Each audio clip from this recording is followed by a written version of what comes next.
Boa noite, vocês estão me ouvindo bem? Sim, Claramente. loud and clear. Que bom. Sejamos todos bem-vindos ao Espaço de Jesus. Alguém gostaria de proferir a oração de abertura, por favor?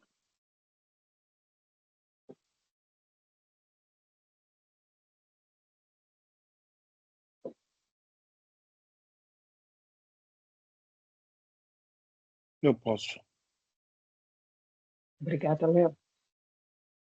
Graças, Senhor, por essa oportunidade, por esse dia de hoje, pela ajuda do nosso Espíritos Guias, mentores desse grupo, familiares e amigos que estão sempre conosco, nos ajudando e também aprendendo junto com a gente nessa encarnação. Queremos pedir permissão para dar início à nossa aulinha de hoje. Que assim seja. Que assim seja.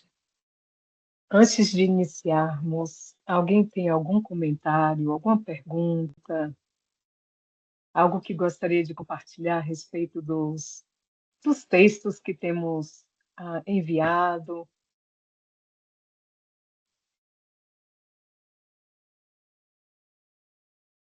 Não?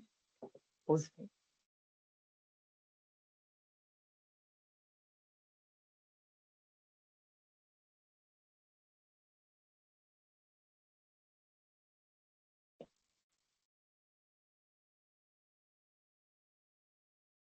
Vocês estão conseguindo ver o slide aí? Sim.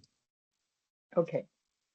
Então, nós vamos retomar hoje o estudo do capítulo 1 de O Ser Consciente, da nossa mentora Joana de Ângeles. Estamos estudando o item Modelos e Paradigmas, né?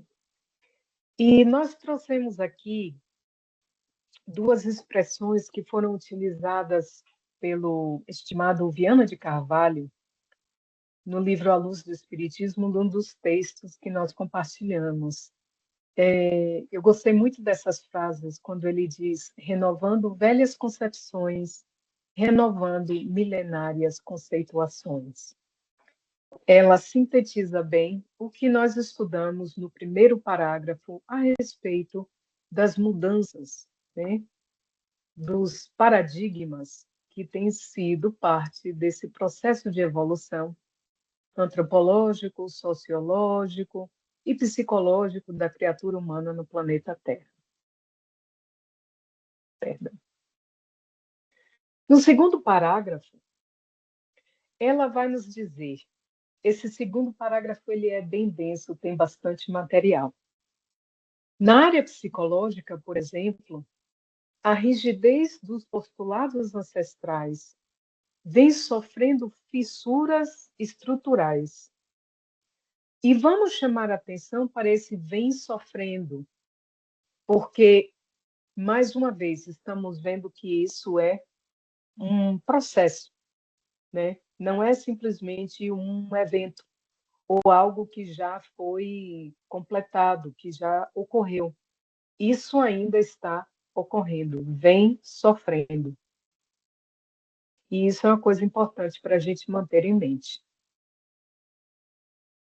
Então, que rígidos paradigmas são esses?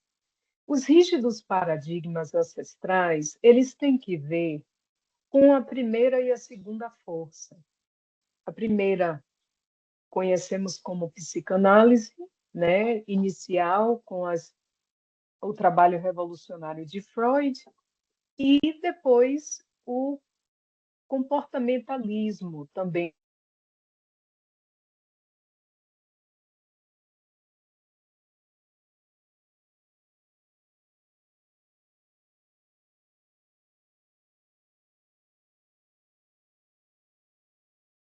Só eu que perdi a Gel?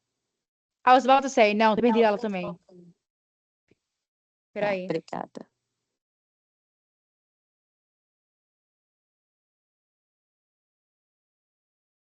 Gente, só um minutinho enquanto ela entra de novo, tá? Peraí.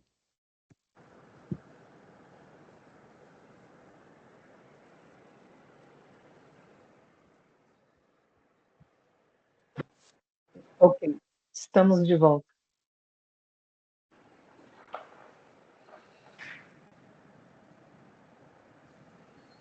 Cláudia, você quer dizer alguma coisa? Querida, eu tive muita dificuldade entrando, e uma vez que entrei, não tinha câmera, mas também não tinha mic. Então, tive que power it all down e começar tudo de novo. Eu ia fazer a prece de abertura, mas não tinha mic. Ok, tá bom então. Que bom que consertou. Eu tive também aqui uma intercorrência, não sei bem porquê, mas vamos tentar continuar. Então, os rígidos paradigmas ancestrais, né? O processo inicial da primeira força com Sigmund Freud, focado no mundo interior, nos traumas de infância, falando de uma maneira bem restrita e pequena, e o comportamentalismo, também conhecido como behaviorismo, focado em testes de laboratório, no comportamento observável e seus condicionamentos. O problema com essas propostas é que elas estavam muito focadas nos processos biológicos, em fatores hereditários, fatores ambientais, experiências passadas da infância, conflitos inconscientes, condicionamentos, como falamos, e o comportamento. E todos esses são aspectos importantes da vida do indivíduo, mas eles não são a totalidade do indivíduo. E a abordagem, no início, ela se fazia um tanto dogmática. E por isso que a gente diz que a nossa mentora traz paradigmas rígidos. O aspecto da rigidez também vem de uma outra situação, que é o fato de a gente não pode mudar os aspectos da hereditariedade na existência em que a gente está, né?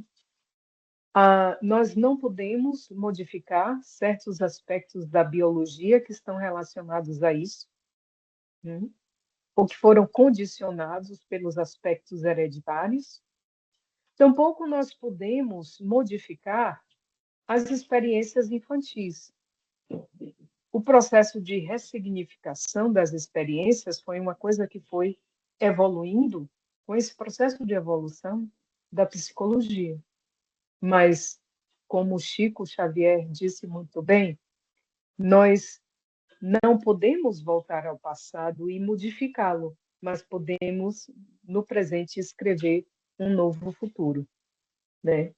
Então, a rigidez se dá por uma interpretação apressada e um tanto dogmática das evidências nos processos experimentais e também porque eles reduzem o ser humano a certos fatores que são fatores que a gente não pode mudar. Além disso, havia um grande enfoque na questão da doença, né? O mecanicismo, que faz parte de olhar a criatura como um organismo, como uma máquina, ou apenas olhar aquela parte, né? Como por uma o comportamento, a outra o inconsciente, né? E a questão do determinismo e do renuncianismo, elas estão relacionadas a isso, tudo que a gente falou, né? Determinismo porque existe uma certa fatalidade. Se todas as pessoas, meus pais, eles são ambos pessoas de olhos azuis, e os seus antepassados nunca tivemos ninguém de olhos castanhos, significando que esse é uma dominância genética nessa linhagem familiar, eu não tenho como nascer com os olhos negros, né? Então, existe uma certa fatalidade em certos códigos genéticos que a gente não pode mudar, né? Como nascer com a pele negra. Sim, a gente pode tingir os cabelos, mas a assinatura genética da cor dos cabelos é uma coisa que a gente não muda. Então, esses são alguns dos aspectos que contribuem para essa rigidez a qual a nossa mentora se refere. E ela também nos fala, no começo desse capítulo, vamos fazer uma recapitulação que é muito importante, né, que está completamente amarrada com isso que ela fala aqui. As explicações junguianas amplas deixaram espaços para reformulações de conceitos e especulações que se libertam dos modelos e paradigmas acadêmicos, atendendo com mais cuidado e observações menos ortodoxas os acontecimentos desprezados por considerados patológicos ou fraudulentos. Ou seja, aquilo, num primeiro momento, as observações eram deveras ortodoxas, ou um tanto apressadas nas suas conclusões. E aquilo que não se enquadrava, né, que se fazia como exceção à regra que os homens tentavam estabelecer naquele momento, eles ou consideravam aquilo uma patologia, consideravam aquilo uma fraude, ou seja, isso era uma maneira de jogar para debaixo do tapete. É uma maneira de dizer, eu estou certo, isso aqui eu não entendo, não se encaixa na minha teoria, portanto, não interessa. Infelizmente, essa é uma postura que tem dominado a ciência desde tempos imemoriais. O próprio Mesmer, né, que lutou junto à Academia de Viena para provar a respeito do hipnotismo, do magnetismo, ele foi ridicularizado, ele foi execrado, ele precisou ir para Paris, e mesmo assim em Paris, levou um tempo para que as pessoas começassem a lhe dar uma oportunidade e verificar a excelência dos seus métodos. Eventualmente, a ciência veio a aceitar o magnetismo apresentado por Mesmer. Mas quando, mais ou menos um século depois, com o advento do espiritismo e dos fenômenos e todos os estudos que foram feitos nessa área, a mesma academia se rebelou, a mesma academia refutou. Ou seja, leva bastante tempo para eles se modificarem e aceitarem as evidências que estão diante deles. E uma vez que eles fazem isso, eles se cristalizam, eles se dogmatizam. E aí leva depois muito tempo para se reformar.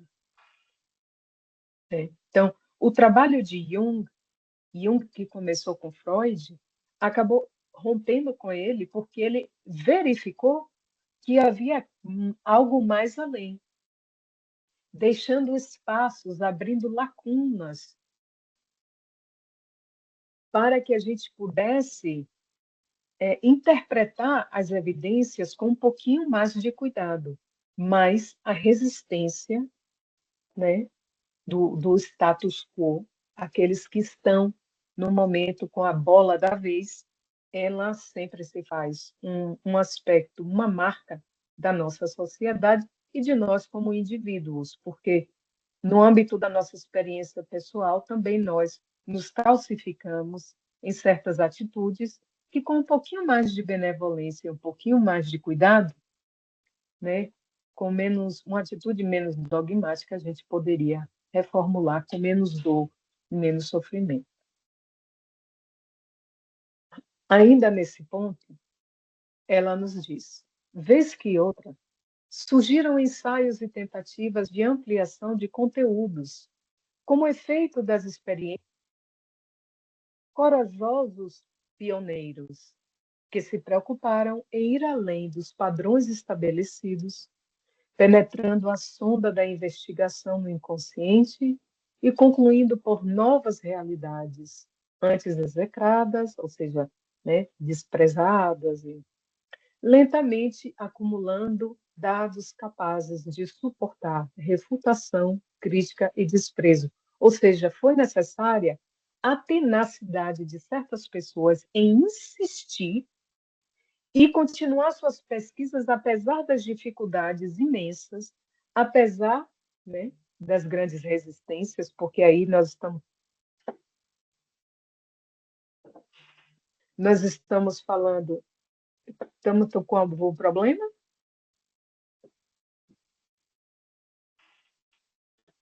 Tá tudo bem? Eu tô ouvindo isso tranquilo, assim. Uhum. Deixa eu mim.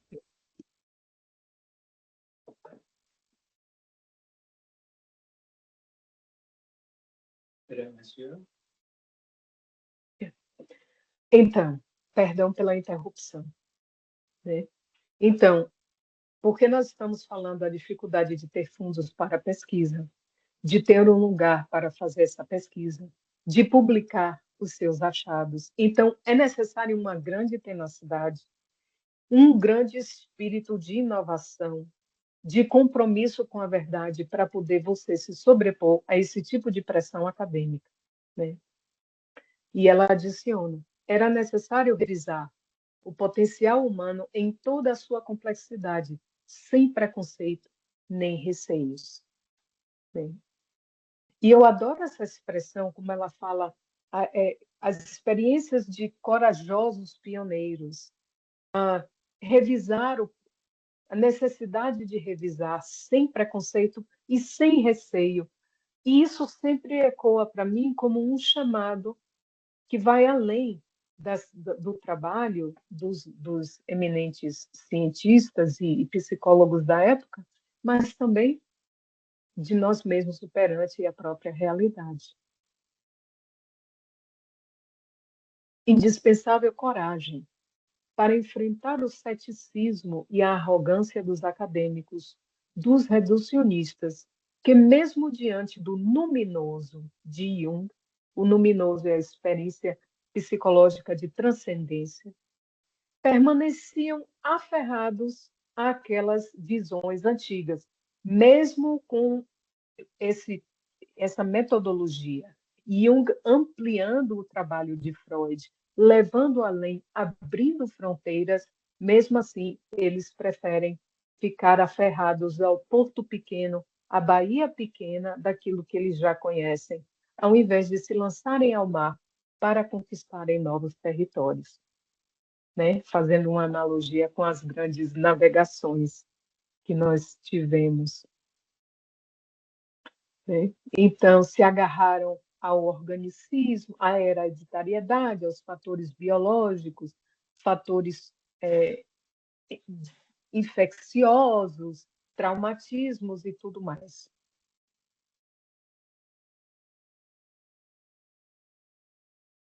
Então, trocando em miúdo, mesmo Jung, tendo demonstrado a importância psicológica das experiências de transcendência, parte da psicologia acadêmica continuava interpretando o ser humano como um mero organismo, apenas uma máquina, reduzindo-o a fatores orgânicos, hereditários, ambientais e patológicos.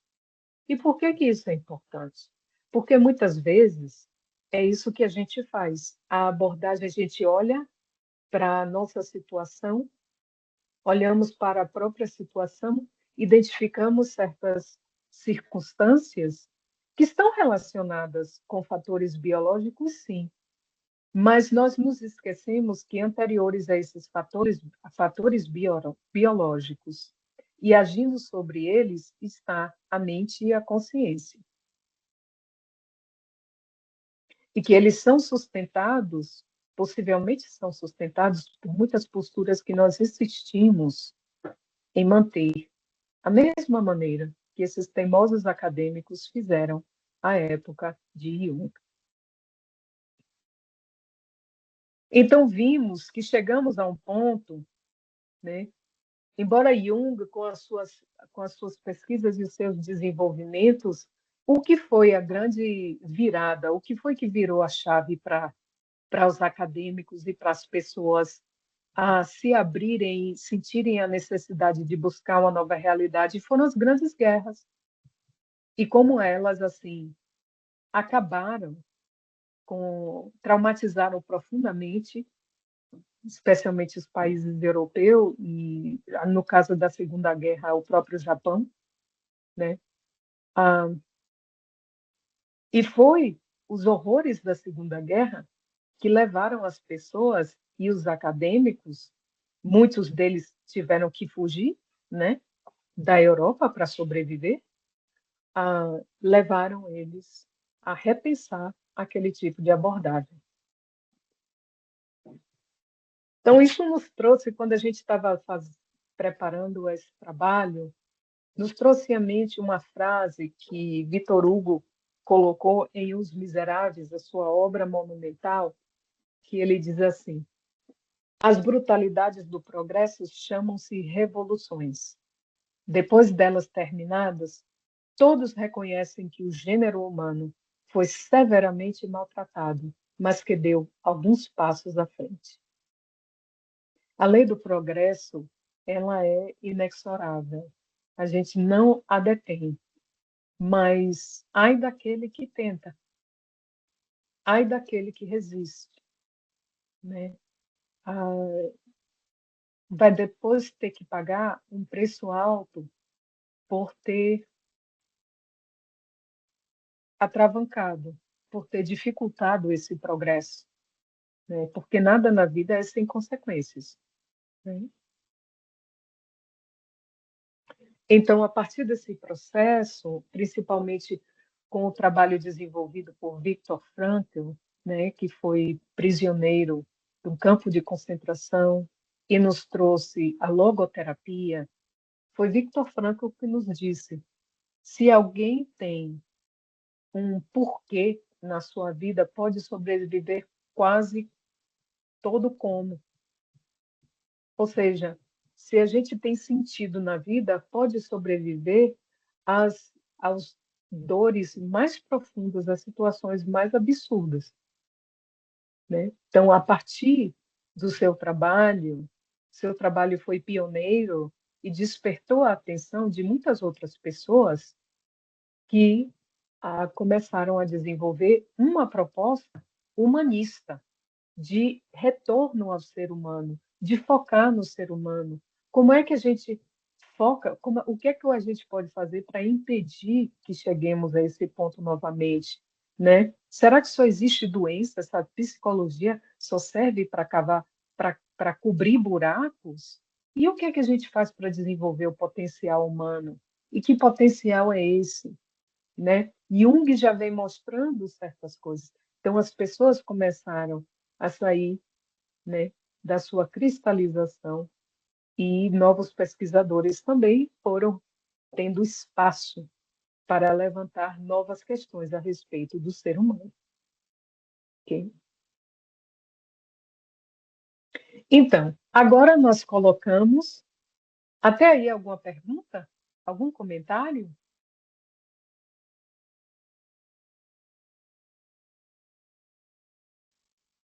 Ok. Então, nós trouxemos duas perguntinhas para a gente fazer uma brincadeira de verdadeiro ou falso, ok? Eu vou precisar que vocês abram o microfone e contribuam, porque eu não posso ver a tela. Então, escrever não vale. Então, interpretar o ser humano, principalmente por fatores orgânicos, hereditários, ambientais e patológicos, é uma abordagem inclusiva e flexível, verdadeiro ou falso?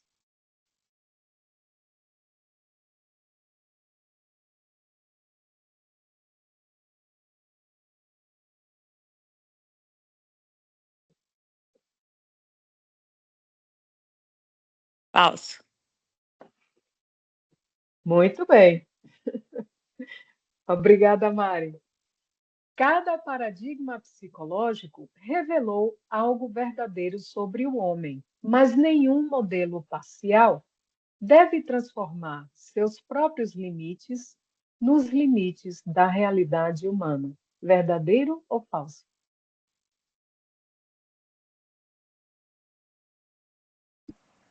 Verdadeiro. Verdadeiro. Muito bem. Cadê o meu pirulito? Vou levar no domingo. Então, se não tem alguém tem algum comentário, alguma pergunta até aí? Gel, eu não entendi muito a segunda sentença, não, do verdadeiro ou falso. Me parecia Certo. verdadeiro, mas era tanta palavra que eu não consegui nem processar. Se você pudesse Elaborar um comentar. pouquinho? Sim, Isso. certo. Então, cada paradigma psicológico revelou algo verdadeiro sobre o homem. Até aí, tudo bem, né? Que a gente sabe que o inconsciente é importante, que os processos da infância, tudo aquilo que a primeira e a segunda força falaram é relevante? É relevante. Mas nenhum modelo parcial. Por que parcial? Porque só descortinou um pedaço do que é o ser humano. Deve transformar seus próprios limites, né? Cada modelo desse teve os seus próprios limites, nos limites da realidade humana. Ou seja, não pode simplesmente dizer que é só o ser humano é só isso aqui. Nós descortinamos até aqui e o ser humano é só isso aqui. Ou seja, impor que a sua teoria diz a última palavra a respeito do que é ser humano e as suas potencialidades. Então, cada um revelou algo importante da nossa, né, complexa organização? Sim, mas nenhum deles pode dar a última palavra sobre a realidade humana, porque eles só cobrem um pedaço da nossa proposta. Ficou mais claro? Obrigada. Uhum, ficou. Nada, Muito obrigada. nada. Então, vamos seguindo. Né? Passamos da rigidez dos postulados, que vem sofrendo fissuras estruturais diante da volumosa contribuição das filosofias orientais, ora desveladas ao Ocidente, ao mesmo tempo em que as conquistas relevantes da parapsicologia, da psicotrônica, da psicobiofísica, da física quântica, da biologia molecular. E nós resolvemos parar aqui para poder a gente ver que tanto de coisa é isso aqui, né? Vamos desvendar que contribuições são essas. Então, o que a nossa mentora fala a respeito das contribuições das tradições orientais é que, a partir do final do século XIX, começo do século XX, nós tivemos um fluxo muito maior de informações sendo travados entre o Ocidente e o Oriente, até pelas migrações de pessoas do Oriente para o hemisfério ocidental. Então, tivemos a introdução de práticas orientais no Ocidente, num primeiro momento, nos primeiros 30 anos do século XX. E o impacto visível disso na psicologia foi inspiração para abordagens humanistas para uma exploração da consciência. E isso estava assim, começando, né? Bem pouquinho. E isso foi amadurecendo ao longo dos próprios, né, dos próximos 30 anos, mais ou menos, né, com a integração desses conceitos orientais na psicologia, na psicoterapia e na pesquisa da consciência. Por quê? Com esse progredir da história, com as guerras e as pessoas nessa busca, né, a ascendência do humanismo, então nós tivemos um rompimento de paradigmas, mais mulheres também sendo educadas, mais mulheres no mercado de trabalho, com uma perspectiva também diversa, né? Atraídas também, com muitas delas com uma forma de ver diferente. Então, o rompimento de paradigmas e a expansão da compreensão da mente, do self e do potencial humano. O próprio Jung estudou o taoísmo, o I Ching. Então, grande parte da sua abertura para os processos transcendentais teve que ver com a própria intuição, com as próprias experiências que o Jung tinha, mas sofreram também uma contribuição dos seus estudos dessas propostas orientais, né? Nessa época, havia um grande interesse, né? Continuava a haver um grande interesse antropológico em comunidades tradicionais, em tribos indígenas, em povos de outros hemisférios, de culturas remotas. Então, aquilo era um processo, né? A Índia, aquela necessidade de descortinar a Índia, de descortinar o Japão, a China, principalmente com a expansão que nós vimos do Império Britânico em décadas antecedentes a isso, né? Então, isso abriu também oportunidades de contato entre os dois hemisférios, enriquecendo esse processo, levando a uma prática, a um conhecimento de uma outra proposta de existência, que a proposta do Oriente é muito diversa, né? Originalmente. Então, a partir dos anos 60, esse movimento ganhou cada vez mais âmbito, crescimento dos movimentos contemplativos, da prática do Qigong, das meditações, né? Integração maior de práticas orientais em terapias, e o impacto foi enriquecer ainda mais abordagens terapêuticas com foco na atenção plena, né, que a gente chama de mindfulness, na compaixão, na expansão da consciência. E esse processo continua, porque a ciência hoje, nós temos muitos laboratórios que trabalham com psicologia, fazendo trabalhos fabulosos. Temos especialistas em meditação, em estudar a meditação do ponto de vista da biologia técnica, vamos dizer assim, de colocar os monges num tomógrafo, né, num aparelho de ressonância magnética, para que as pessoas meditem, para eles estudarem o que é que acontece com o cérebro. Então, tudo aquilo que já está escrito na sabedoria ancestral desses povos, hoje está sendo confirmado pela neurociência através dessas pesquisas, né? Nós temos hoje pesquisadoras e pesquisadores que são dedicados ao estudo da empatia, ao estudo da compaixão, de uma maneira sistemática, aplicando o método científico, né? Então, estamos vendo um aprofundar dessas contribuições, se miscuindo cada vez mais com a ciência técnica, vamos dizer assim, né? E isso enriquece, deixa o nosso caso espiritualista, vamos dizer assim, mais embasado para ir tomando, conquistando cada vez mais terreno nesse caminhar que nós estamos fazendo de união entre a fé e a ciência. Estamos nesse processo. Aí a nossa mentora também fala de grandes contribuições oferecidas por diferentes ramos da ciência. E aqui, eu não vou entrar em muitos detalhes a respeito do que essas ciências fazem, né?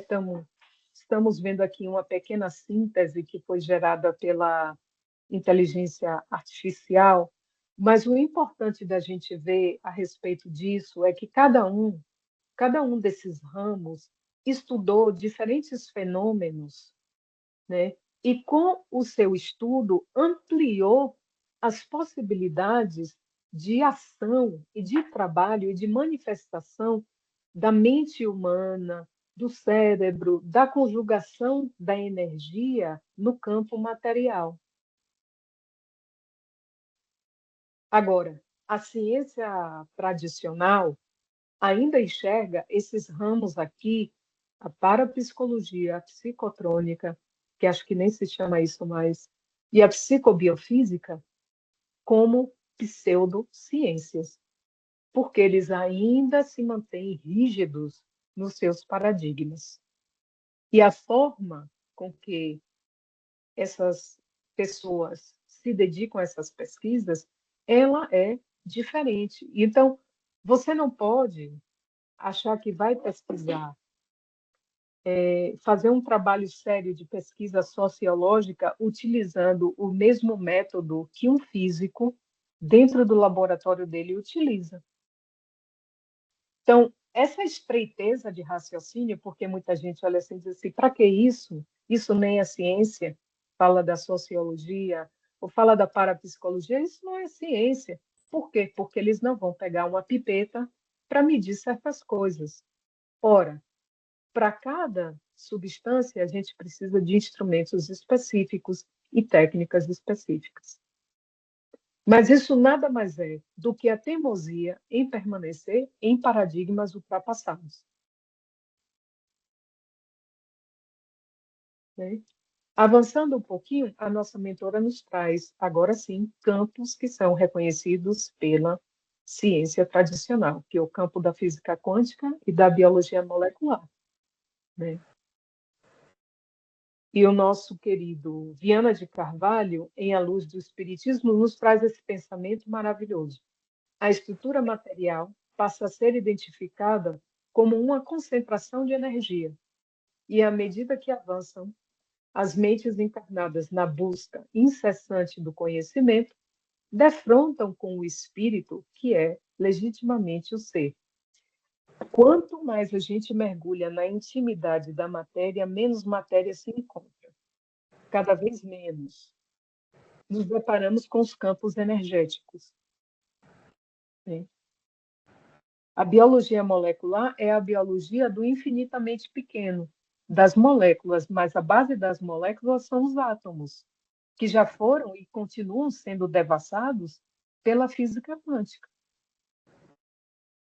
E é energia, mais energia, mais energia. Então, o materialismo, eventualmente, ele vai deixar de existir por falta de matéria. Já deixou, né, Geo? Bom, Realmente, sim. se vamos ser objetivos, o materialismo is a delusion. Exato. Mas é uma ilusão que continua a ser sustentada por muitos, né? Então, em termos de teoria e de evidência, isso já foi feito. Mas como nós temos um modelo que preza pelo atraso, porque quer impedir a libertação das criaturas, então, nós vivemos numa sociedade em que alimenta a ignorância, alimenta o pão e o circo. Que nós vivamos obnubilados, com a consciência bloqueada pelo gozo, pelo divertimento, pelo entretenimento, por tudo aquilo que é raso, né? Pela ignorância, pelo imediatismo. Então, infelizmente, o que a gente ensina nas escolas tem uma defasagem de pelo menos 200 anos com relação ao conhecimento que já foi gerado até agora.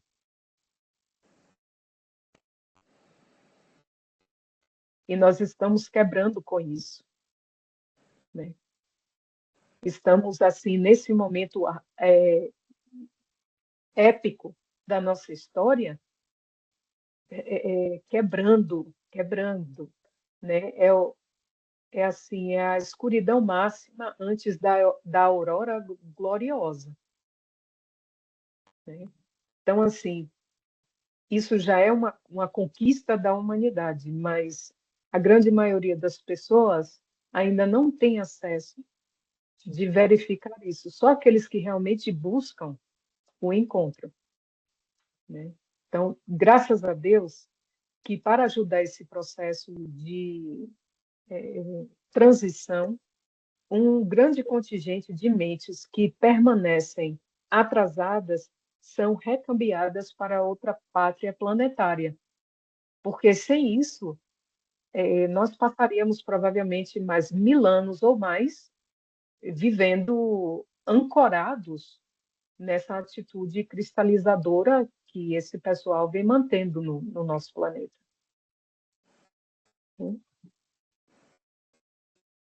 Então, olha que belezura de imagem que a inteligência artificial nos legou quando a gente pede para, assim, fazer uma imagem síntese de todos esses campos científicos e desse novo paradigma para o indivíduo, né?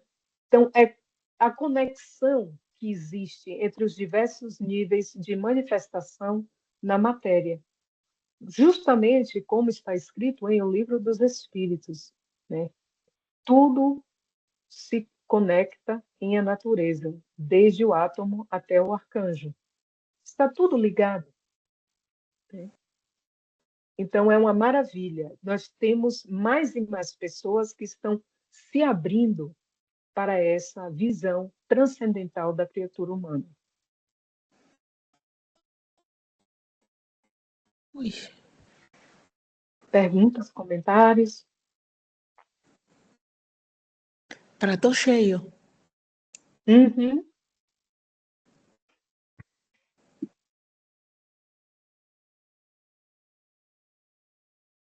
É. É um prato cheio, realmente.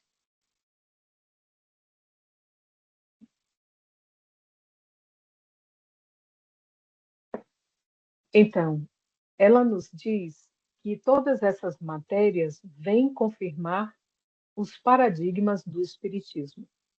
E aqui, mais uma vez, nós colocamos um grifo, porque vem confirmar, né? A nossa mentora, ela é muito cuidadosa com a sua linguagem. No começo, ela diz assim: vem sofrendo fissuras. E aqui ela vem confirmar os paradigmas. Isso significa que é um processo. Essa confirmação ainda não ocorreu, mas ela está em vias de andamento. Ok? Então, vamos parar aqui para mais uma brincadeira valendo pirulito, mais uma batatinha, duas batatinhas quentes de verdadeiro ou falso. As influências orientais atrasaram o desenvolvimento de uma visão transpessoal para o indivíduo e a humanidade, verdadeiro ou falso? Falso. Falso. Muito bem. Muito bem. Embora a parapsicologia, a psicotrônica, a psicobiofísica sejam consideradas pseudociências por muitos acadêmicos, elas têm contribuído juntamente à física quântica e à biologia molecular para uma renovação de paradigma para a humanidade. Verdadeiro ou falso? Verdadeiro. Maravilha! Muito bem. Então, no final de contas, o que é que a nossa mentora quer dizer com isso, né? Então, o que nós temos visto desde a revolução científica que nós vimos no século XIX, no começo era uma grande excitação pelos novos mecanismos, pelas novas possibilidades de experimentação que nós estamos recebendo do desenvolvimento tecnológico que temos adquirido. Então, um predomínio muito grande do materialismo e do mecanicismo. E aí, depois das grandes guerras e desse processamento, desse legado de meio século, vamos dizer assim, começamos a buscar a psicologia, elaborar uma psicologia humanista e ter uma abertura maior para a interioridade, a espiritualidade, né? Nos anos 60 também, com a adição dos psicoativos, né? Das drogas psicodélicas e entrando experiências de estados alterados de consciência. Então, tudo isso foi abrindo novas possibilidades. E, por fim, no século XXI, que estamos vivendo no momento, né, tivemos uma conjugação de recursos sendo empregados para esses estudos psicológicos espiritualistas com rigor científico, com novas perguntas sobre a consciência, né? Então, como é que eu primeiro... Oi? Desculpa, meu amor. Tem uma coisa aqui martelando na minha cabeça para falar. Fala. Embora a parapsicologia tenha muitos processos muitíssimo similares com o espiritismo, A diferença fundamental é que na parapsicologia a moral não tem nenhum papel. Uhum, sim.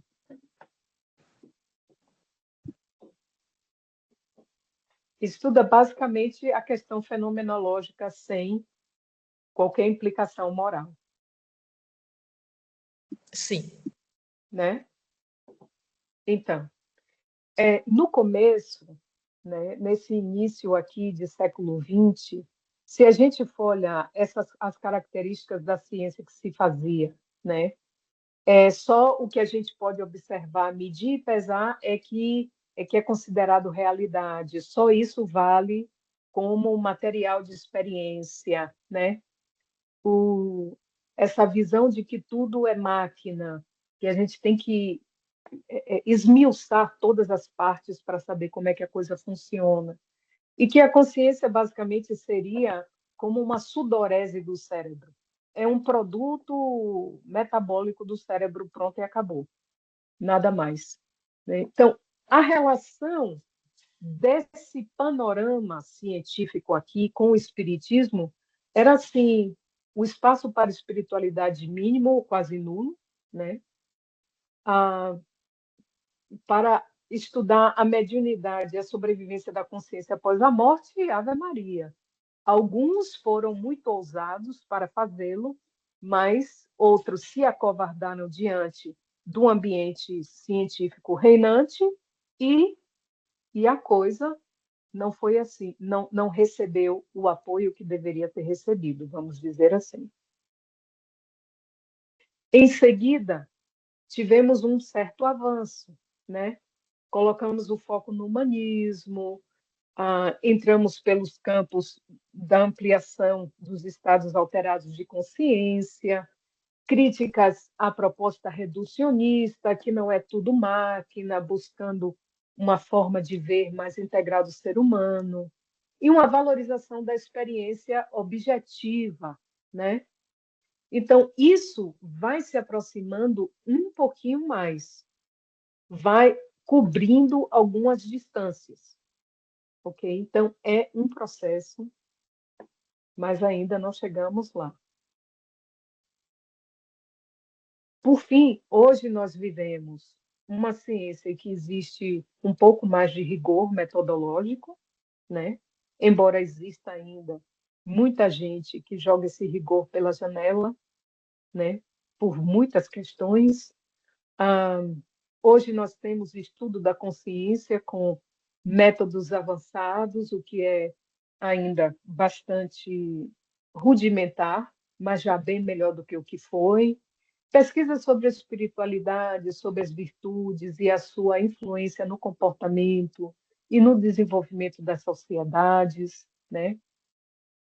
Cautela com afirmações extraordinárias. Hoje nós temos um pouquinho mais de cuidado, né, na elaboração e na interpretação das experiências. Então, nós estamos cada vez mais próximos de fazer o que Joana diz, vem contribuindo para confirmar, né, o que o Espiritismo vem dizendo, mas a ciência ainda está muito aquém, ela continua aquém do Espiritismo, né? Então, à medida que essa ciência vai evoluindo e vai se enveredando com o diálogo, nesse diálogo com a espiritualidade, ela vai se aproximando do espiritismo, vai causando um ambiente em que esse diálogo pode existir. Daí essa interseção, esse diálogo, essas questões comuns que estão passando a ser interesse da ciência.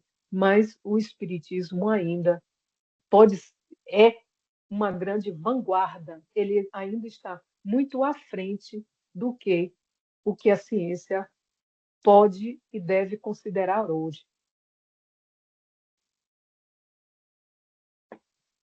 Ainda muito materializada, né? Com pessoas ainda com uma mentalidade muito atrasada.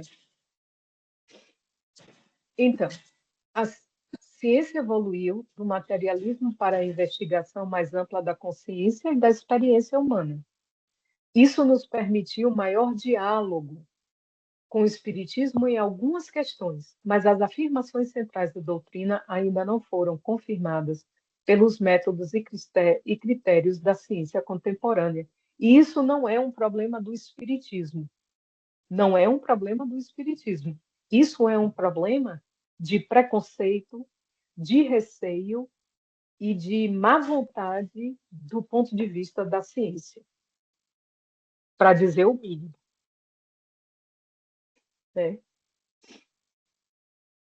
Então, para concluir, na conclusão desse segundo parágrafo, a mentora diz que todas essas contribuições vieram fazer o quê? Dilatar o campo da realidade humana antes do berço e depois do túmulo, modificando a concepção dos estados alterados de consciência que antes eram jogados para debaixo do tapete. Lembra que nós vemos isso no começo, quando falamos dos rígidos paradigmas do começo da psicologia, né?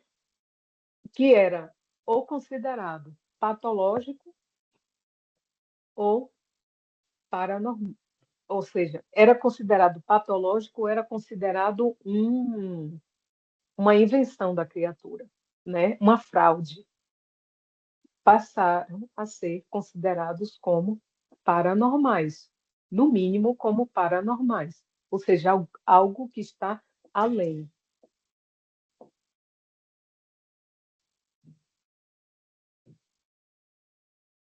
E a nossa mentora finaliza essa introdução do tema, porque esses 3 parágrafos são a introdução dos temas. Ela vai desenvolver esses parágrafos no decorrer desse capítulo. Cada um desse é uma semente. Né? Basicamente, é assim que as grandes mentes funcionam. Por exemplo, quando o nosso querido Allan Kardec codificou a doutrina e publicou o Livro dos Espíritos, ele basicamente tem, e cada parte do Livro dos Espíritos é semente para o desenvolvimento dos livros seguintes. Né? Os livros que vieram depois, né, constituir o Pentateuco da doutrina espírita, o Evangelho segundo o Espiritismo, a Gênesis, Céu e Inferno, né? O Livro dos Médiuns. Então, todos eles vieram a desenvolver com muito mais profundidade temas que foram sintetizados em O Livro dos Espíritos. Então, a nossa mentora, ela constantemente faz esse exercício. Nos primeiros 2 ou 3 parágrafos, ela sintetiza o resto todo que o texto vai falar. Então, para amarrar, ela diz aqui: como consequência, o estudo e a observação imparciais, não interesseiros, não imediatistas, mas imparciais, dos fenômenos anímicos e mediúnicos não mais se submetem aos modelos estreitos da psicologia tradicional, tornando-se urgente a adoção do comportamento transpessoal face à sua abrangência no que diz respeito ao homem integral.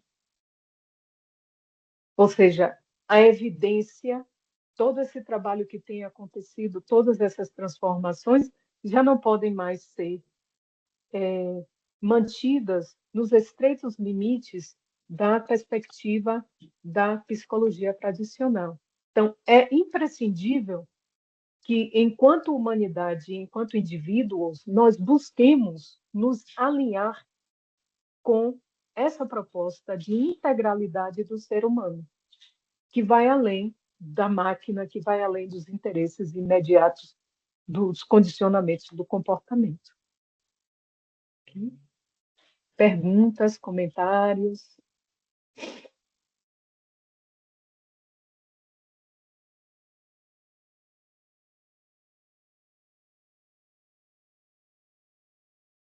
Então, estamos prestes a acabar, temos 4 minutinhos, e nós gostaríamos de trazer aqui 2 perguntas que a gente queria deixar com vocês, né? com relação aos nossos paradigmas de vida, né?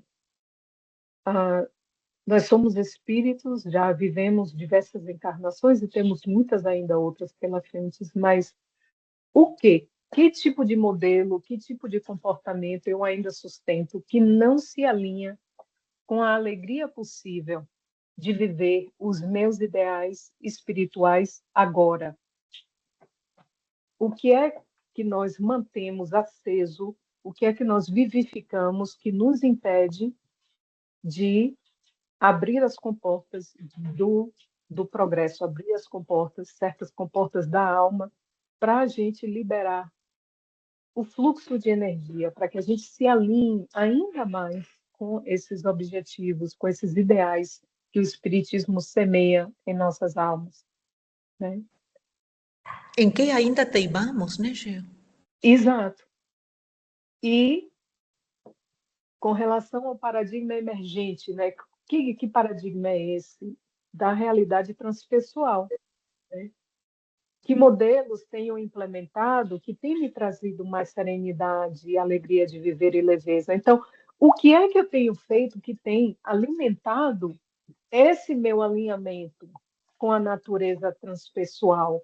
Porque também é importante a gente fazer essa avaliação, né? Buscando apreciar esses potenciais e o que a gente tem também feito para ajudar no seu florescimento, né? A gente também não pode ter uma atitude só medieval ou só atávica de ficar olhando para aquilo que não está bom e não deu certo, mas a ideia é a gente observar os comportamentos que incrementam a leveza e a serenidade na nossa vida e aqueles que diminuem esses aspectos de alegria de viver, serenidade e leveza, né?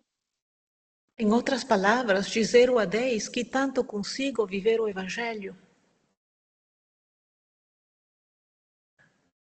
Sim, podemos traduzir dessa maneira.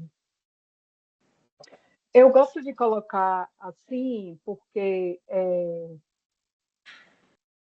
acho que talvez a mente cientista, né? Eu sinto a necessidade de ver assim, quais são as evidências, o que é que está, quais são os aspectos da minha vida, que qualidade tem essa minha vivência na matéria, né?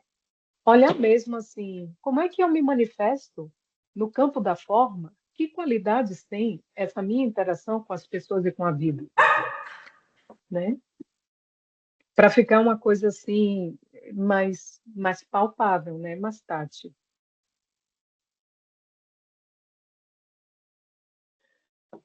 Então, nós tínhamos aqui um baú de modelos, mas acho que vai ter que ficar para a semana que vem. Vai ser uma brincadeira legal para a gente começar a aula na semana que vem.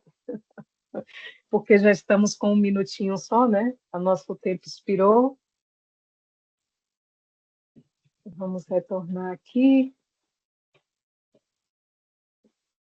Obrigada a todos pela sua participação, por estarem aqui hoje. Alguém gostaria de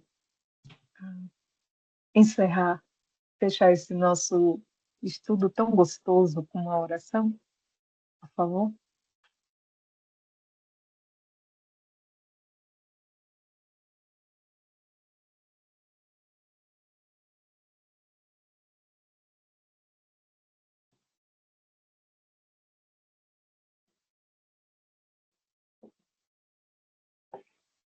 A nossa Débora Mestre não veio amado, hoje. Mestre amado, elevamos os nossos pensamentos a todos aqueles que se encontram em sofrimento, em desalento, em desespero, que eles possam lembrar da tua existência, do teu exemplo, e encontrarem as forças que não têm hoje, que possam receber o nosso amor. Agradecemos a todos os nossos mentores espirituais a oportunidade de estarmos aqui juntos entre encarnados e desencarnados, todos os irmãos, que possamos estreitar os nossos laços com o nosso Mestre e uns com os outros também.